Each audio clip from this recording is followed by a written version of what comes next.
A reading from the Gospel according to Luke. As he went, the crowds pressed in on him.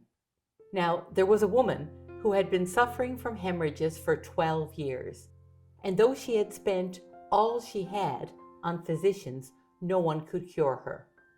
She came up behind him and touched the fringe of his clothes, and immediately her hemorrhage stopped. Then Jesus asked, "Who touched me?"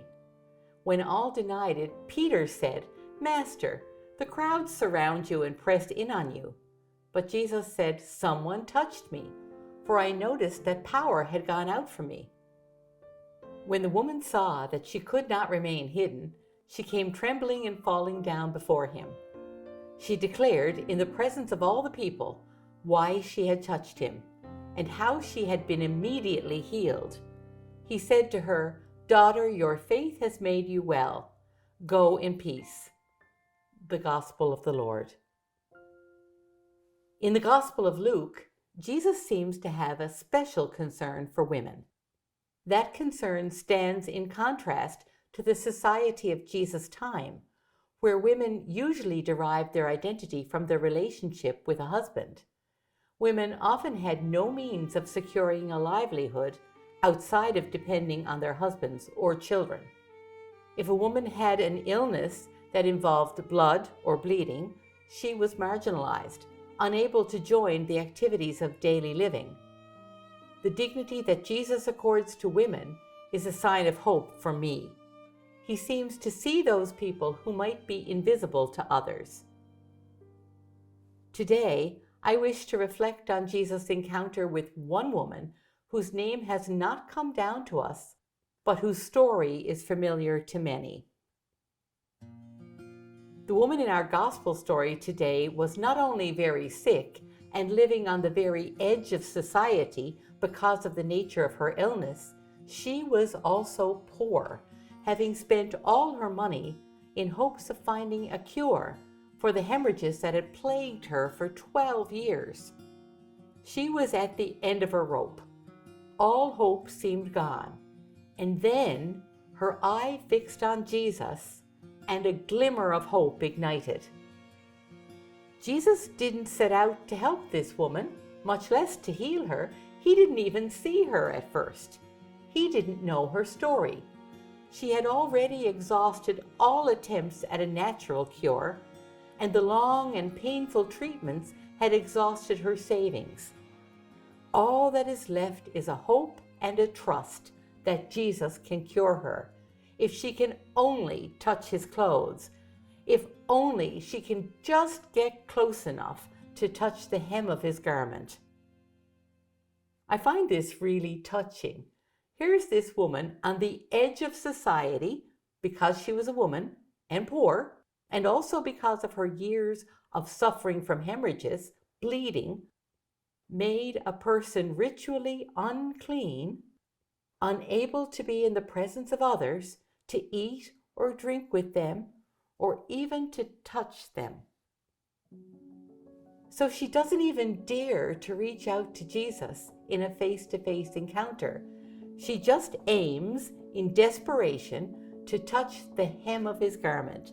Then maybe, just maybe, she'll be cured without ever having to place Jesus in the awkward position of having to touch her. And in case she might be disappointed, again, as she had been disappointed so many times by failed promises of healing. But her plan is foiled. Jesus doesn't see her at first, but he feels something, and he scans the crowd to see who might have touched him. Luke gives us an amazing insight into what happens inside this woman's heart. He tells us, when the woman saw that she could not remain hidden, she came trembling and falling down before him. She declared in the presence of all the people why she had touched him and how she had been immediately healed. Think about this for a minute. A person on the very edge of society touches the very edge of Jesus' garments, and it's enough. The two edges come together, and healing is the result. Look a bit deeper though. Jesus does more than heal this woman, he goes further. In healing her physical illness, he also restores her to society, to the possibility of friendships, of human touch, of feeling the arms of loved ones around her again. Noticing how Jesus is in this encounter gives me a hint about how I should be in my encounters with other people, especially wounded people, people on the margins, people who are excluded from society, from family, from conversation, from consideration. First of all, through the way that Jesus is in this story, he reminds me that it's rarely what I do that will be important, but how I am with people that will have the most impact. Secondly, Jesus teaches me that it's important to be attentive to people and movements around me in the crush of the crowds, in the busyness of the day. Somebody might be reaching out to me. Do I notice the signs of their presence? Thirdly, Jesus teaches me that it's important to look below the surface.